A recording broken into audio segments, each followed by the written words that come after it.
अथ द्वाविंशोऽध्यायः। उद्धव उवाच कथितत्वानि विश्वेश सङ्ख्यात्यान्यर्षिभिस्पभो न वैकादश पञ्चत्रीन् आत्थत्वम् इह शुश्रुम। उद्धवानी भगवान श्रीकृष्णाला प्रश्न केला, हे विश्वेश्वरा, या विश्वाची तत्व किती? भगवान म्हणाले, निरनिराळ्या लोकांनी निरनिराळी तत्व सांगितलेली आहेत. हा वादाचा विषय आहे. काही लोकांनी काही तत्व एकमेकात मिसळलेली असल्यामुळे ती कमी जास्त झालेली आहेत. खरं म्हणजे 24 तत्व ही जड, त्यामध्ये एक चेतन पुरुष म्हणून 25 तत्व, पंचज्ञानेंद्रिय, पंचकर्मेंद्रिय, पंचतन्मात्रा आणि पंचमहाभूत 20. पडदिशी लक्षात ठेवण्याकरता काय काय? पंचमहाभूत, पंच इंद्रिय, पंचकर्मेंद्रिय, पंचज्ञानेंद्रिय, पंचतन्मात्रा. तन्मात्रा म्हणजे स्पर्श रूप रसगंध, ही 25 झाली. मन बुद्धी चित्त अहंकार 24 झाले. आणि पुरुष 25 झाले. त्याच्याही पुढे परमपुरुष गीतेने मानला.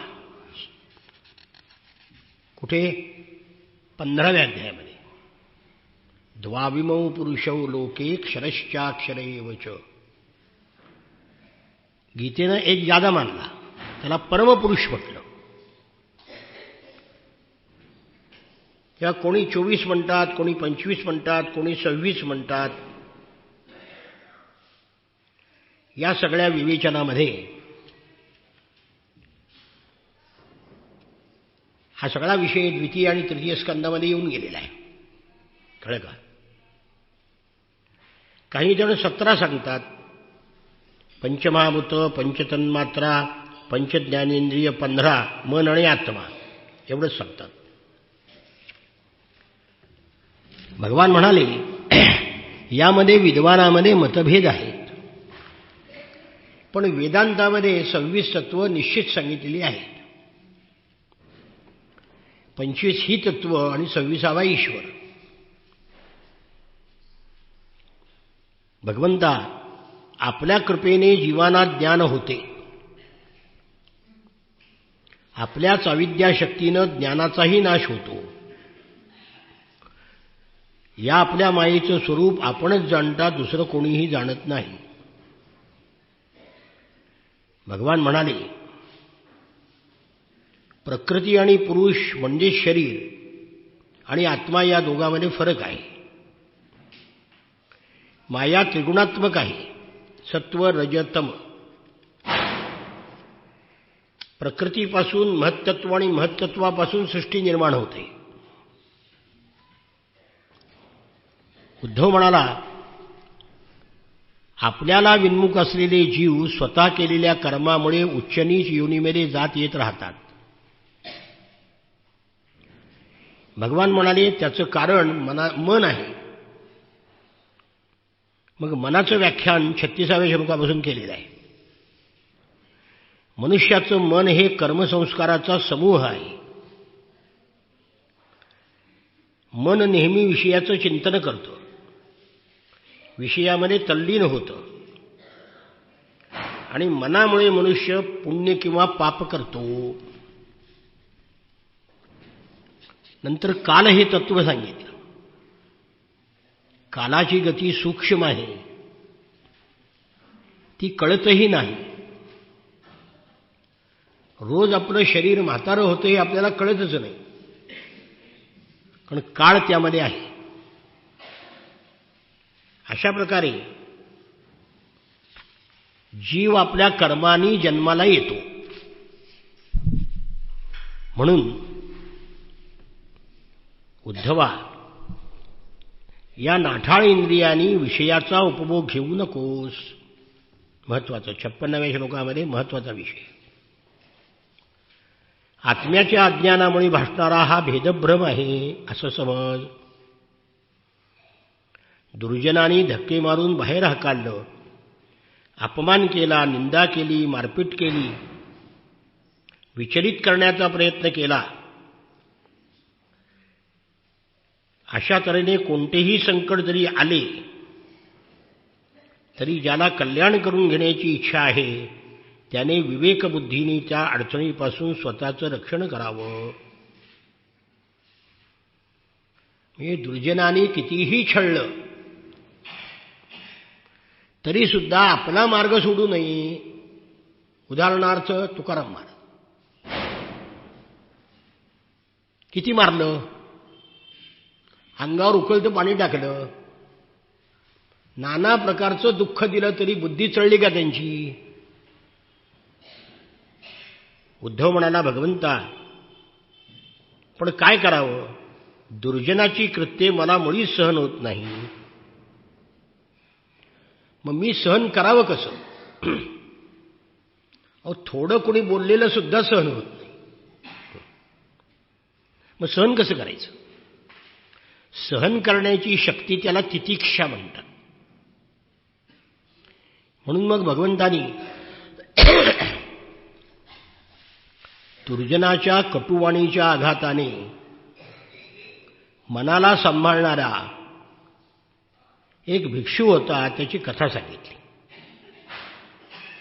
उद्धवा, तुला एक प्राचीन इतिहास सांगतो म्हटले. कथयन्ति महत्पुण्यम इतिहासमिवोद्धव तमहं वर्णयिष्यामि निबोधसु समाहितः. कितीही त्रास दिला तरी सुद्धा सहन कसं करावं याची तुला एक कथा सांगतो. लक्षपूर्वक ऐक. एका भिक्षूला दुर्जनांनी खूप त्रास दिला तरी सुद्धा आपलं धैर्य त्यांनी सोडलं नाही. हे आपलं पूर्वजन्मीचं कर्माचं फळ आहे असं समजलं आणि सहन केलं. अवंती नगरीमध्ये एक ब्राह्मण राहत होता. त्यांनी खूप संपत्ती मिळवली. तो अतिशय कंजूष, कामी, लोभी आणि रागीट होता. कधी गोड बोलून सुद्धा कोणाचा सत्कार केला नाही. मग खाऊ पिऊ घालण्याची गोष्ट दूर, कंजूषपणा आणि वाईट स्वभावामुळे सगळे लोक तुटले. पुत्र, कन्या, बंधू, बांधव, नोकर, चाकर सगळेजण दुःखी झाले. तो इहलोकालाही मुकला आणि परलोकालाही मुकला. म्हणून देवता सुद्धा त्याच्यावर रागावल्या. कारण कधी यज्ञ केला नाही, कधी दान केलं नाही, कधी पुण्यकर्म केलं नाही. आणि मग असं झालं, दैव फिरलं. सगळेच दिवस सारखे नसतात. त्या अधम ब्राह्मणाचं धन काही कुटुंबियांनी पळवून नेलं, काही चोरांनी नेलं, काही कोपानी नष्ट झालं, दैवी कोपानी. काही काळाच्या प्रभावाने नाहीसं झालं, काही इतर माणसांनी घेतलं, काही राजांनी काढून घेतलं. सगळी संपत्ती गेली. धन नाहीसं झाल्यावर मात्र मनामध्ये दुःख निर्माण झालं आणि मग त्याला वैराग्य प्राप्त झालं. सगळं गेल्याशिवाय वैराग्य प्राप्त होत नाही. म्हणून तो मनामध्ये म्हणायला लागला की आजपर्यंत मी स्वतःला व्यर्थ कष्ट दिले, धन मिळवण्याकरता मी कठीण परिश्रम केले, पण धर्मही साधला नाही आणि सुखही मिळालं नाही. प्रायेणार्था कदर्याणाम न सुखाय कदाचन इह चात्मोपतापाय मृतस्य नरकाय च. कंजूष माणसाला धनापासून कधीच सुख मिळत नाही. धन मिळवण्याकरता कष्टी होतो, मग रक्षण करण्याकरता कष्टी होतो आणि मेल्यावर धर्म न केल्यामुळे नरकात जातो. अंगावर थोडं जरी कोड असलं तरी सुंदर स्वरूप बिघडून जातं. तसं थोडा सुद्धा लोभ जरी असला तरी गुण नष्ट करतो. माणसांना धन मिळवणं, वाढ करणं, जपून ठेवणं, त्याचा नाश होणं किंवा उपभोग घेणं हे सगळं याच्यामध्ये भय, चिंता, भ्रम सगळं आहे. पैशाकरता काय काय करावं लागतं? अनर्थ होतात. पैशामुळे कोणकोणते अनर्थ होतात? चोरी, हिंसा, खोटं बोलणं, दंभ, काम, क्रोध, गर्व, अहंकार, भेदबुद्धी, वैर, अविश्वास, स्पर्धा, लंपटपणा, जुगार आणि मद्य. 15 अनर्थ पैशापासून होतात. या एकेकावर एक एक प्रवचन करता येईल, पण वेळ नाही आपल्याकडे आता. म्हणून अर्थ हा अनर्थ आहे, त्याच्यापासून सावध राहावं. त्याच्यामुळे बांधव, स्त्रिया, वडील, मित्र एकमेकाचे शत्रू होतात. थोड्या धनासाठी माणसं रागावतात, स्पर्धा करतात, एकमेकाच्या जीवावर उठतात. देवतांनी इच्छा करावी, देवतांनीही इच्छा करावी असा मनुष्य जन्म मिळाला.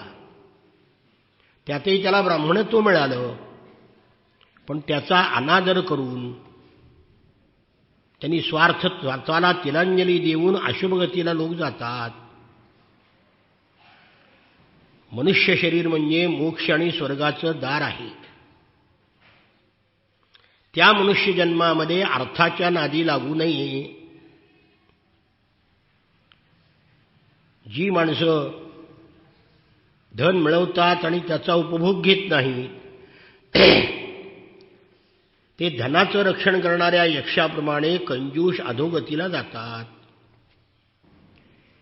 विवेकी लोक मोक्षसुद्धा प्राप्त करून घेतात, पण मूर्ख लोक मनुष्यजन्म पैसा मिळवण्याकरता व्यर्थ खर्च करतात.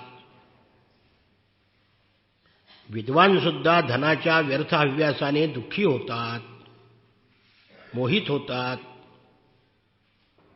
काळाच्या विक्राळ दाढेत सापडलेल्या माणसाला धन किंवा धन देणारे, सुखभोग किंवा ते पूर्ण करणारे, तसंच पुन्हा जन्म देणारी कर्मे यापासून काय लाभ आहे?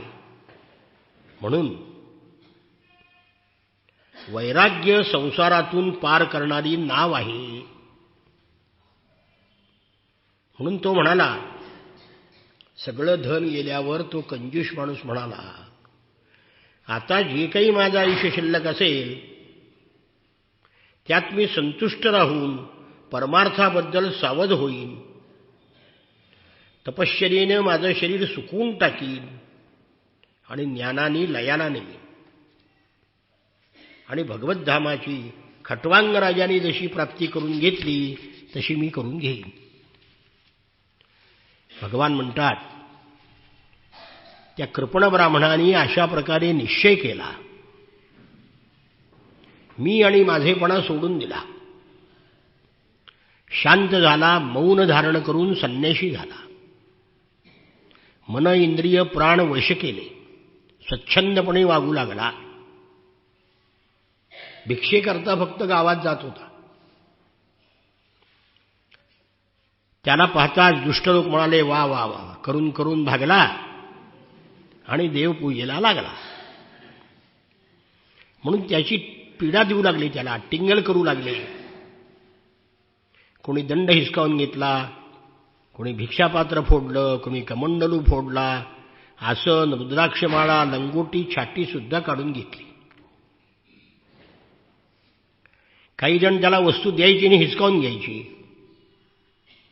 मधुकरी मागून गावाबाहेर जेवायला बसला की त्याच्या अंगावर डोक्यावर घाण पदार्थ टाकायचे.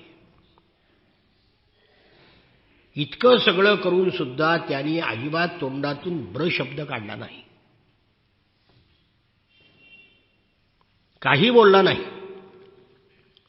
का बोलत नाही म्हणून मारहाण करत होते. चोर म्हणून त्याला धाकधपडशा दाखवत होते, त्याला बांधून घालत होते, निर्भत्सना करत होते. लबाड्यांनी धर्माचं सोंग घेतलं आहे, धंदा सुरू केला आहे म्हणून त्याच्यावर आरोप करत होते. कोणी त्याचा उपहास करत होते. पाळीव पक्षाला बांधतात तसं त्याला बांधून पिंजऱ्यामध्ये कोंडत होते, शिव्या देत होते, अपमान करत होते. पण त्या भिक्षूंनी हे आपल्या पूर्वकर्माचं फळ आहे, आपल्याला भोगलंच पाहिजे असं समजून त्यांनी सगळं भोगलं, सहन केलं. आणि मग त्यांनी जे गीत गायलं त्याच्या मनातील भावना, त्याला भिक्षुगीत म्हणतात. द्विजौवाच नायं जनो मे सुखदुःख हेतुर न देवतात्मा ग्रहकर्मकालाः मनःपरं कारणमामनन्ति संसारचक्रं परिवर्तयेत्. माझ्या सुखदुःखाला कारण ही माणसं नाहीत, देवता नाहीत, ग्रह नाहीत, कर्म नाही, काल नाही. माझ्या दुःखाला मन कारण आहे.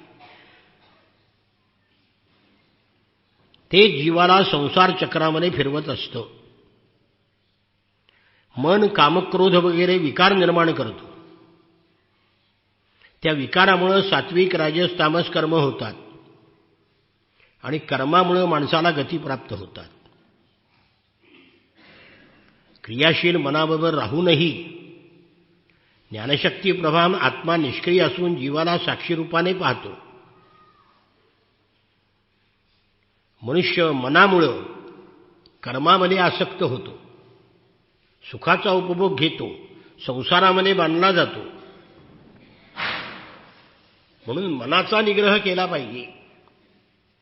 दान, स्वधर्माचं पालन, यमनियम, वेदाध्ययन, सत्कर्म, व्रताचं पालन हे कशाकरता करायचं? मनाचा निग्रह करण्याकरता. कारण मनाची एकाग्रता हाच परमयोग आहे. मन एकाग्र होऊन एकदम शांत झाले मग त्याला दानाची काय आवश्यकता आहे? ज्याचं मन चंचल आहे, ते आळस इत्यादी दोषांनी भरलेलं आहे, मग त्यांनी दानादी कर्म केली तरी उपयोग काय? मन ताब्यात नसेल तर इंद्रिय वश होत नाहीत. मन हा बलवानापेक्षा बलवान असा भयंकर देव आहे. जो या मनावर नियंत्रण मिळवतो तो देवाचा देव होतो. मन जिंकायला कठीण असा शत्रू आहे. त्याचे रागादी वेग असह्य आहेत. ते मर्मस्थानच घायाळ करतं. मनाला जिंकल्याशिवाय मूर्ख लोक दुसऱ्याशी व्यर्थ भांडणं करून त्यांना शत्रू, मित्र आणि उदासीन ठरवतात. अविवेकी माणसं मनकल्पित शरीराला सत्य मानतात, संसारामध्ये भटकतात. म्हणून मनुष्य सुखदुःखाला कारणीभूत आहे असे मानले तरी त्याचा आत्म्याशी काय संबंध? मग मनुष्यानी स्वतः स्वतःचा शत्रू आहे आणि स्वतः स्वतःचा बंधू आहे. दुःख द्यायला देवता कारण नाहीत, दुःख द्यायला त्याचं मन कारण आहे. सुखदुःखाचं कारण आत्मा नाही तर मन आहे. मनच रागाचं कारण आहे. मनानेच क्रोध निर्माण होतो. मनच सुखदुःखाचं कारण आहे. म्हणून मनावर नियंत्रण मिळवणं हेच सुखाचं कारण आहे. प्राचीन महर्षींनी ज्या परमात्मनिष्ठेचा आश्रय घेतला आहे तिचाच आश्रय घेऊन मी भगवंताच्या चरणकमलाच्या सेवेमध्ये हा अज्ञानरूप अगाध संसार पार करून जाईन. म्हणून हे सगळं भिक्षुगीत मनाला उद्देशून आहे. मनाकरता समर्थ रामदासांनी मनाचे श्लोक लिहिलेले आहेत. त्यामध्ये हेच विचार आहे सगळा. भगवान कृष्ण म्हणतात, मनाने एकदा त्यांनी असा विचार केला आणि सगळे क्लेश नाहीसे झाले. संसारातून विरक्त झाला. सगळ्यांनी त्रास दिला तरी तो विचलित झाला नाही. मौन धारण करून ज्ञानाचं चिंतन केलं. मनुष्याला या जगामध्ये दुसरा कोणीही सुख किंवा दुःख देत नाही.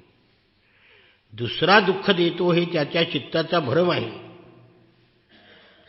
सुखस्य दुःखस्य न कोपि दाता परो ददाति इति कुबुद्धिरेषा. सुख आणि दुःख देणारा जगात कोणी नाही, दुसरा देतो ही कुबुद्धी आहे. स्वतः दुःखी होतो आणि स्वतः सुखी होतो.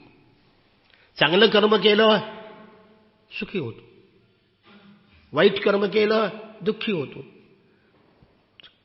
म्हणून बाबाने तस्मात् सर्वात्मना तात निग्रहाण मनोधिया मायावेशितया युक्त एतावान योग संग्रह. म्हणून बाबाने माझ्यामध्ये एकरूप केलेल्या बुद्धीने मनाला ताब्यात ठेव. मन एव मनुष्याणाम कारणम बंधमोक्षयो. बंधनाला आणि मोक्षाला कारण मनच आहे. मन संसारामध्ये लावलं तर बंध आहे, मन ईश्वरचरणी लावलं तर मोक्ष आहे. मनाला सर्व प्रकारे ताब्यात ठेव. सर्व योग साधनेचं सार मनावर ताबा मिळव. भिक्षूंनी गायलेलं हे ब्रह्मज्ञान जो कोणी एकाग्रतेने ऐकतो, दुसऱ्याला ऐकवतो, त्यानुसार वागतो, तो सुखदुःखादी द्वंद्वाने खचून जात नाही.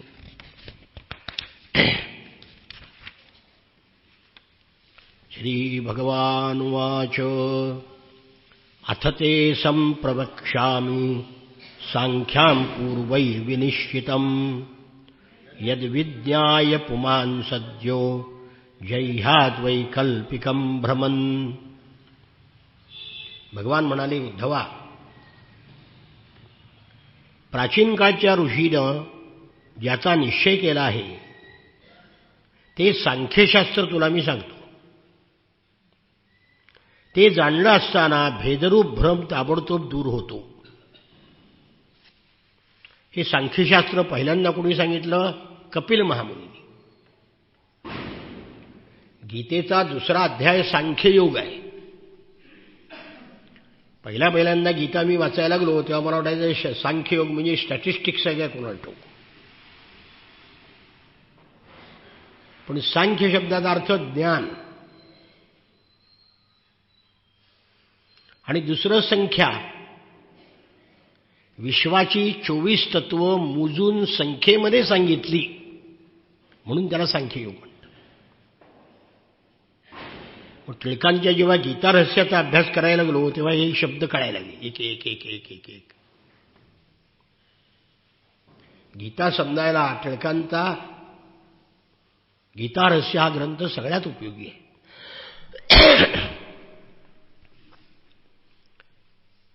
म्हणून अगदी सुरुवातीला जेव्हा प्रलय काल होता तेव्हा एकच तत्व होतं.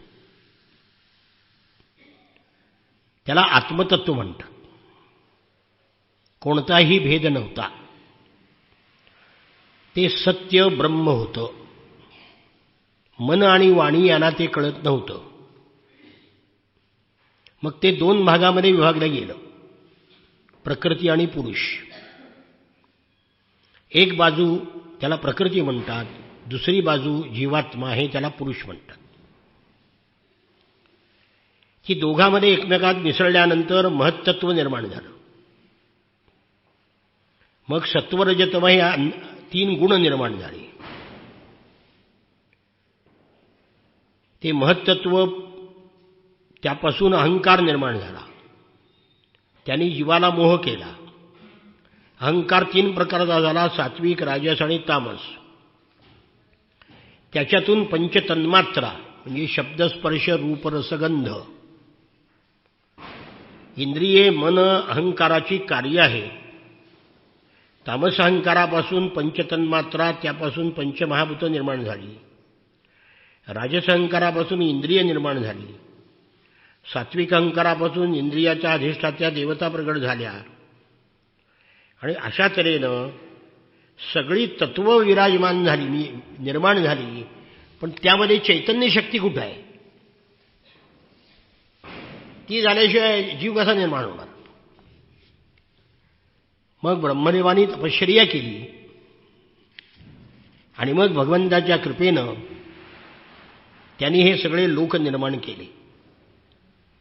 म्हणून हे स्थूल आणि सूक्ष्म जग परमात्म्याने निर्माण केलेलं आहे. हे सगळं 24 तत्वापासून निर्माण झालेलं आहे. याला सांख्ययोग म्हणतात. हा विषय येऊन गेलाय सगळा. गीतेमध्ये 2ऱ्या अध्यायामध्ये वाचा ते, कळलं का? त्या प्रकृती आणि पुरुष. प्रकृती म्हणजे सगळं जग, म्हणजे अचेतन जगाला प्रकृती म्हणतात. आणि पुरुष म्हणजे त्याच्यामध्ये सचेतन शक्ती निर्माण होणं. आणि ती शक्ती निर्माण करणारा कोण? तर परमेश्वर. अशा प्रकारे या तत्वांचं विवेचन यामध्ये केलेलं आहे. विवेकदृष्टीनं जगाकडे जो पाहतो त्याच्या चित्तामध्ये भ्रम निर्माण होत नाही. हे ज्ञान तुला मी सांगितलं, त्यामुळे आत्मस्वरूपाविषयीचा संशय तुझा नाहीसा होईल. मग 25व्या अध्यायामध्ये भगवान म्हणतात, कोणत्या गुणामुळे माणसाचा स्वभाव कसा बनतो हे तुला सांगतो. कोणते गुण? सत्व, रज, तम. आता सत्वगुण कशाला म्हणतात? मन, संयम, इंद्रिय निग्रह, सहिष्णुता, विवेक, तप, सत्य, दया, स्मृती, संतोष, त्याग, विषय उपभोगाबद्दल अनिच्छा, श्रद्धा, लज्जा, आत्मरती, दान, विनय, सरलता म्हणजे सत्वगुण. गीतेचा 16वा अध्याय वाचा आणि 14वा गुणत्रय विभाग योगो नाम. हे सगळे विषय गीतेत आलेले. रजोगुण कोणता?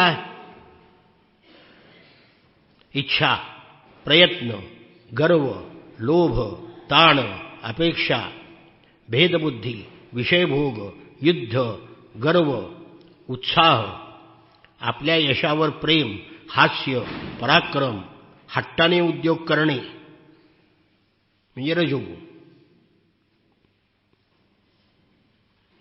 आणि तमोगुण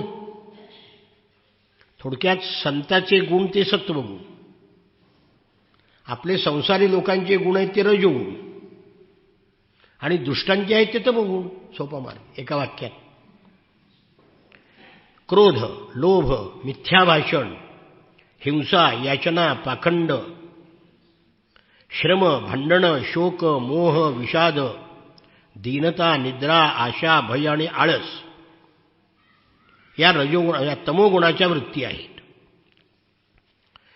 या 3 गुणाच्या मिश्रणाने मी आणि माझे ही बुद्धी उत्पन्न होते आणि व्यवहार होतो. मनुष्य धर्म, अर्थ, काम हे पुरुषार्थ साध्य करण्यामध्ये तत्पर असतो, तेव्हा सत्वगुणापासून श्रद्धा, तमोगुणापासून धन, रजोगुणापासून प्रेम याची प्राप्ती होते. मनुष्य जेव्हा सकाम कामामध्ये किंवा गृहस्थाश्रमामध्ये किंवा स्वधर्म पालनामध्ये निष्ठा ठेवून जी कामं करतो तेव्हा तिन्ही गुणाचं मिश्रण आहे असं समजावं. माणसाच्या ठिकाणी शमदमादी गुणावरून सत्वगुण, कामादी प्रवृत्तीवरून रजोगुण आणि कामक्रोध वगैरे तमोगुण प्रबल आहे असं समजावं. निष्काम भावनेने जेव्हा तो कर्म करतो तेव्हा तो सत्वगुणी असं समजावं. सकाम भावनेनं करतो तेव्हा तो रजोगुणी आहे. आणि लोकाचा नाश करण्याकरता कर्म, आता असुरांनी तपश्चर्या केलीच की, काहीही न मागण्याकरता तपश्चर्या आहे ती सत्वगुणी, काही मागण्याकरता केलेली तपश्चर्या आहे ती रजोगुणी, आणि लोकाचा नाश करण्याकरता तपश्चर्या केली आहे ती तमोगुणी. सत्व रज तम वेगवेगळे नसतात. प्रत्येक माणूस हा तिन्ही गुणाचा बनलेला आहे. हे तिन्ही गुण प्रत्येक माणसात आहे. माणसामध्ये सत्वगुणही आहे, तमोगुणही आहे आणि रजोगुणही आहे. सत्वगुण हा निर्मल, शांत, प्रकाशदायी आहे. तो जेव्हा प्रभावी असतो, सत्वगुण जेव्हा प्रभावी असतो तेव्हा मनुष्य सुख, धर्म, ज्ञान इत्यादींनी युक्त असतो. रजोगुण जेव्हा बलिष्ठ असतो तेव्हा दुःख, कर्म, यज्ञ, आर्थिक संपन्नता यांनी युक्त होतो. आणि तमोगुण जेव्हा वाढतो तेव्हा शोक, मोह, आकांक्षा, हिंसा, निद्रा, आळस याला वश होतो. जेव्हा चित्त प्रसन्न असतं, इंद्रिय शांत असतात, देह निर्भय असतो, मनामध्ये आसक्ती नसते, तेव्हा समजावं सत्वगुण वाढलाय.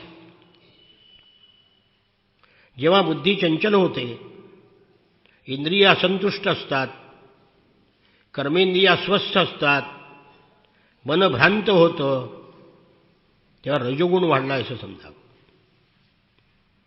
जेव्हा मन सुन्न आणि खिन्न होतं, अज्ञान आणि खेद याची वाढ होते, तेव्हा तमोगुण वाढला असं समजावं. उद्धवा, सत्वगुण वाढल्यावर देवतांचे, रजोगुण वाढल्यावर असुरांचे आणि तमोगुण वाढल्यावर राक्षसांचे बळ वाढते. सत्वगुणामध्ये मनुष्य जागा राहतो, रजोगुणामुळे स्वप्न पडतं आणि तमोगुणामुळे गाढ निद्रा लागते.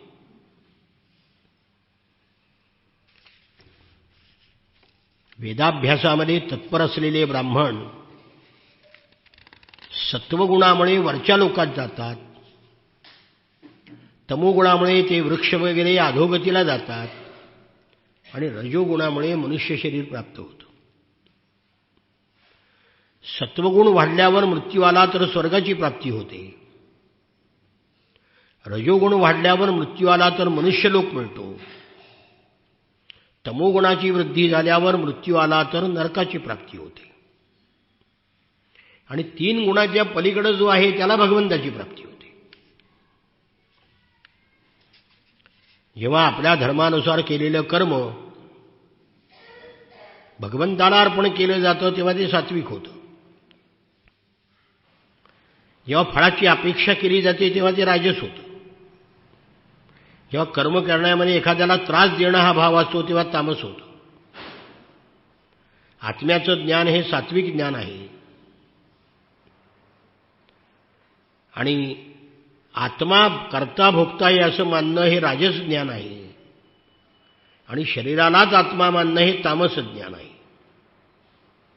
वनात राहणं सात्विक, गावात राहणं राजस आणि जुगार इत्यादी चालणाऱ्या घरात राहणं तामस आहे. अनासक्त भावाने कर्म करणारा सात्विक, आसक्त भावाने कर्म करणारा राजस आणि विचार न करता कर्म करणारा तामस. आत्मज्ञानाची श्रद्धा सात्विक, कर्मविषयक श्रद्धा राजस, अधर्माच्या ठिकाणी श्रद्धा तामस आणि ईश्वराची सेवा करण्यामध्ये श्रद्धा ही निर्गुण. आरोग्यदायी पवित्र अनायासे मिळालेले भोजन सात्विक. हे सगळं 17व्या अध्यायात आलंय. भगवद्गीतेच्या 17व्या अध्यायामध्ये हे अन्न वगैरे सगळं आलंय. जिभेला रुचकर वाटणारे अन्न राजस आणि दुःखदायी अपवित्र आहार तामस. आत्मचिंतनाने प्राप्त होणारं सुख सात्विक. विषयापासून प्राप्त होणारं राजस. मोह आणि दीनतेनं प्राप्त होणारं तामस. आणि भगवंताच्या आश्रयाने मिळतं ते गुणातीत. सगळं शरीर जग हे त्रिगुणात्मक आहे. हे पुरुषश्रेष्ठा, सगळे पदार्थ गुणमय आहेत. म्हणजे त्रिगुणमय. कुठलाही पदार्थ घ्या. साधं अन्न आहे, सात्विक आहे. पक्वान्न आहे, राजस आहे. मांस आहे, मच्छर आहे, तामस. प्रत्येक शास्त्रांनी सांगितलेले असोत किंवा बुद्धीने विचार केलेले असोत, इंद्रियाच्या अनुभवाचे हे सर्व पदार्थ गुणमय आहेत. जीवाला योनी किंवा गती गुणकर्मानुसार मिळते. जो जीव चित्तात उत्पन्न होणाऱ्या विकारांवर विजय मिळवतो, तो भक्तियोगाने माझ्यामध्ये निष्ठा ठेवतो, त्याला माझं स्वरूप प्राप्त होतं. म्हणून माणसाने मनुष्य शरीर मिळाल्यावर त्रिगुणाच्या पलीकडे जावं. सत्वगुण सुद्धा माणसाला चांगल्या योनीला नेतो, मुक्त करत नाही. तोही सोडला पाहिजे. सत्वगुण अंगीकार करून रजोगुण आणि तमोगुण याच्यावर विजय मिळवावा आणि मग इंद्रियावर ताबा मिळवावा. आसक्ती सोडून भगवंताच्या भजनी लागावं. मग चित्तवृत्ती शांत करून अपेक्षा न ठेवता सत्वगुणावरही विजय मिळवावा. कळलं का? म्हणजे मग गुणापासून मुक्त होऊन जीव माझ्याशी एकरूप होतो आणि तो विकारापासून मुक्त झाला म्हणजे ब्रह्मस्वरूप होतो. आणि ब्रह्मस्वरूप झाला म्हणजे येणे जाणे खुंटले. येणे जाणं म्हणजे पुन्हा जन्माला येणं, पुन्हा मरणं हे संपलं. मुक्त झाला. मगाशी त्या भिक्षूचं गीत आपण पाहिलं. त्यामध्ये अर्थातून होणारे अनर्थ. आता पुरुरव्याचं गीत आहे. हे कामातून होणारा अनर्थ. धर्म, अर्थ, काम, मोक्ष. अर्थ आणि काम यातून कोणी सुटला नाही. पण एका बाजूनी आमचे आप्पा म्हणायचे, एका बाजूनी धर्म आणि एका बाजूनी मोक्ष, याच्या कचाट्यामध्ये दोन असतील तर ते उपयोगी आहेत. धर्माला सोडून असेल अर्थ आणि काम तर अनिष्ट आहे. या दोन्हीच्या कचाट्यामध्ये बसवले पाहिजे अर्थ आणि काम, नाहीतर स्वैर होतात. आणि स्वैर झाले की काय होतं? अमेरिका होते. अमेरिका आता नाशाच्या उंबरठ्यावर आहे. फक्त वैभव आहे, संपत्ती आहे, पण सर्व प्रकारची व्यसनं, मानसिक अशांतता, गुन्हेगारी, आपल्या 100 पटीनं गुन्हेगारी अमेरिकेमध्ये आहे. हे का? अर्थ आणि कामाच्या मागे लागलेत म्हणून. म्हणून कार्ल मार्क्सनी अर्थ सांगितला आणि फ्राईडनी काम सांगितलं. मनुष्याच्या जीवनाचा मुख्य पुरुषार्थ काम सांगितलं. दोन्हीही दर्शनं अपूर्ण आहेत. जगामध्ये पूर्ण दर्शन फक्त आपलंच आहे. धर्म, अर्थ, काम, मोक्ष. बौद्धांनी फक्त मोक्ष मानला, मुसलमानांनी फक्त धर्म मानला, अमेरिकन युरोपियन लोकांनी अर्थ आणि काम मानला. आमच्या संस्कृतीने 4 पुरुषार्थ मानले. म्हणून जगातलं तत्वज्ञानाचं पूर्ण दर्शन हे फक्त भारतीय तत्वज्ञानामध्ये आहे. पण अजूनही आमच्या या गाढवांना कळेल आहे, समाजवादी, साम्यवादी. आता पुरुरवा याच्याकरता उर्वशी खाली आली, इतका देखणा होता.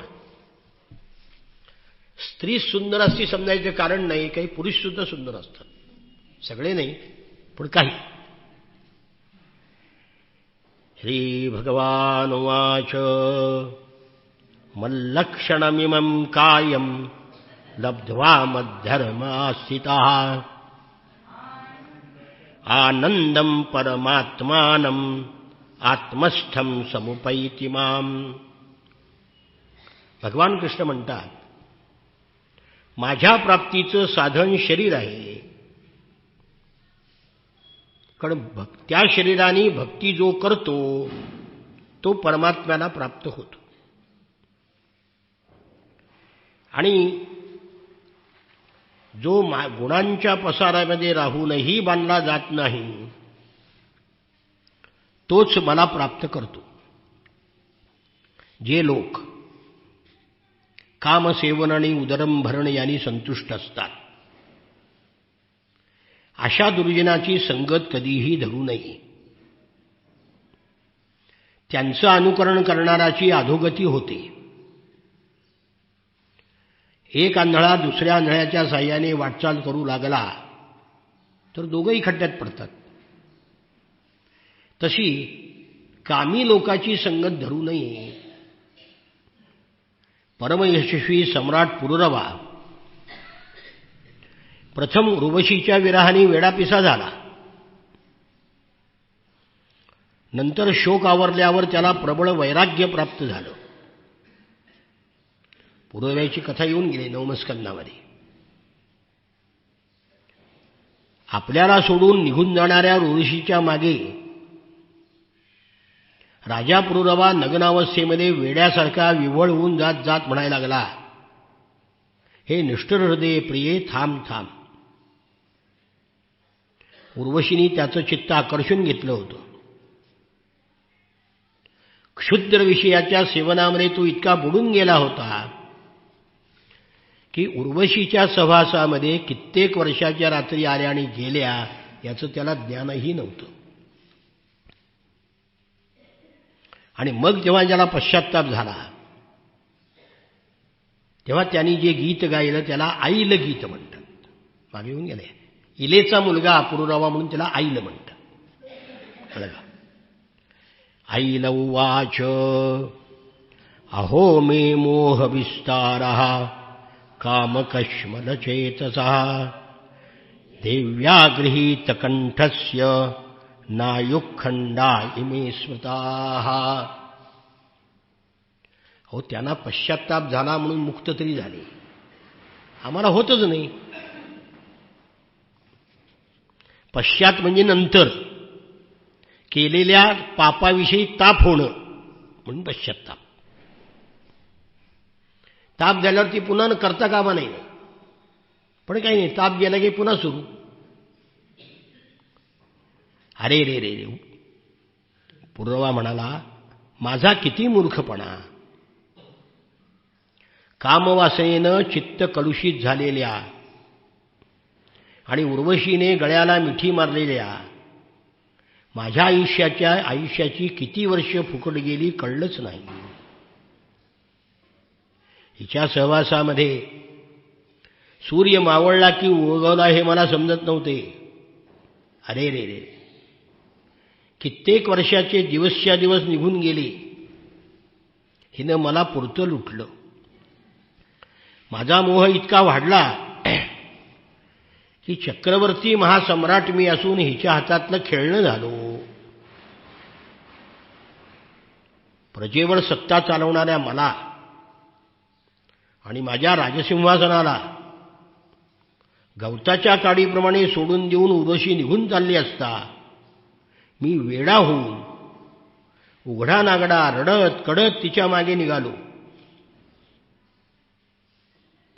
गाढवाप्रमाणे लाथा मारलेल्या लाथा सहन करून सुद्धा मी त्या स्त्रीच्या पाठीमागे निघालो. ज्ञानेश्वरीचा हा दृष्टांत आहे गाढवाचा. खरी टेको नेली उडे, लाथवणी फोडे नाकाडे, तरी मागुता न घेये खरू जैसा. ज्ञानेश्वरीतले पुष्कळ दृष्टांत भागवतातलीच आहे. कळलं का? गाढव गाढविणीच्या मागे लागतो, ती लाथा मारते, नाकाडं फोडते, रक्त येतं तरी जातो. तसा मी झालो. माझा प्रभाव, तेज, स्वामित्व निघून गेलं. स्त्रियांनी ज्याचं मन चोरलं, त्याची विद्या, तपश्चर्या, त्याग, शास्त्राभ्यास, एकांतामध्ये राहणं, मौन, सगळं निष्फळ झालं. स्वार्थ न कळणाऱ्या, तरी सुद्धा स्वतःला पंडित समजणाऱ्या मज मूर्खाचा धिक्कार असो. अरे रे रे रे रे, अरे सम्राट असून सुद्धा या स्त्रियांनी मला गाढव बैलासारखे आपल्या अधीन केले. अनेक वर्षे उर्वशीचं अधामृत सेवन करून माझी कामवासना तृप्त झाली नाही. जसं आहुती मागून आहुती टाकली तरी अग्नी तृप्त होत नाही, उलटेने चोरलेल्या चित्ताला जीवनमुक्ताचे स्वामी इंद्रियातीत असलेल्या भगवंताखेरीज कोण मुक्त करू शकेल. वैदिक सूक्तांनी सुद्धा माझ्या मनाचा मोह दूर झाला नाही. दोरीचं स्वरूप न जाणता दोरीवर सापाची कल्पना करून जो मनुष्य भयग्रस्त होतो त्याला दोरी काय करणार. तसं मन माझ्या ताब्यात नाही तर ते मी उर्वशीला तरी का दोष द्यावा. कुठं ते मलिन दुर्गंधीनं भरलेलं अपवित्र शरीर आणि कुठे ते सुकुमारता इत्यादी फुलासारखे गुण. पण मी अज्ञानाने वाईटाला चांगलं मानलं. हे शरीर आई वडिलांनी दिलं म्हणून त्यांच्या मालकीचं, पत्नीच्या ताब्यात आहे म्हणून तिच्या मालकीचं, का नोकरी करतो त्या मालकाचं, का आगीमध्ये जळतं म्हणून आगीचं, किंवा फेकून दिल्यावर कुत्री गिजाडी खातात म्हणून त्याचं, कुणाचं. अशा अपवित्र तुच्छ शरीराच्या ठिकाणी माणूस आसक्त होतो आणि म्हणतो वा वा वा, काय त्या स्त्रीचं मुख, नाक, हास्य किती सुंदर. अरे हे शरीर म्हणजे त्वचा, मांस, रक्त, स्नायू, मेद, मज्जा, हाडं यांचा समूह आहे. अरे मलमूत्र पुवाने भरलेलं आहे. त्यामध्ये रममाण होणाऱ्या माणसामध्ये आणि किड्यामध्ये काय अंतर आहे.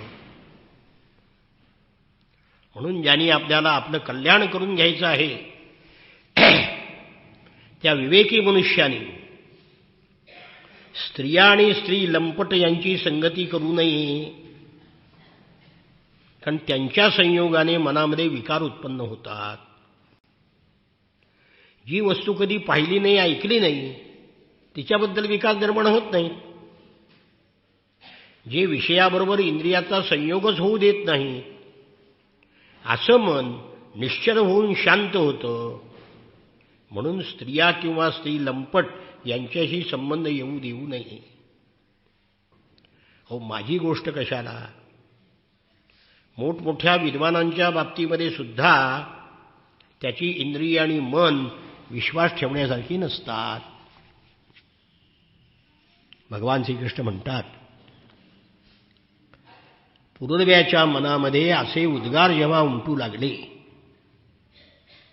तेव्हा त्यांनी उर्वशी लोक सोडून दिला. ज्ञानाचा उदय मनामध्ये झाल्यामुळे त्याचा मोह नाहीसा झाला. आत्मस्वरूपाने त्याला साक्षात्कार झाला आणि तो शांत झाला. म्हणून बुद्धिमान माणसाने वाईट संगती सोडून सज्जनांची संगती धरावी.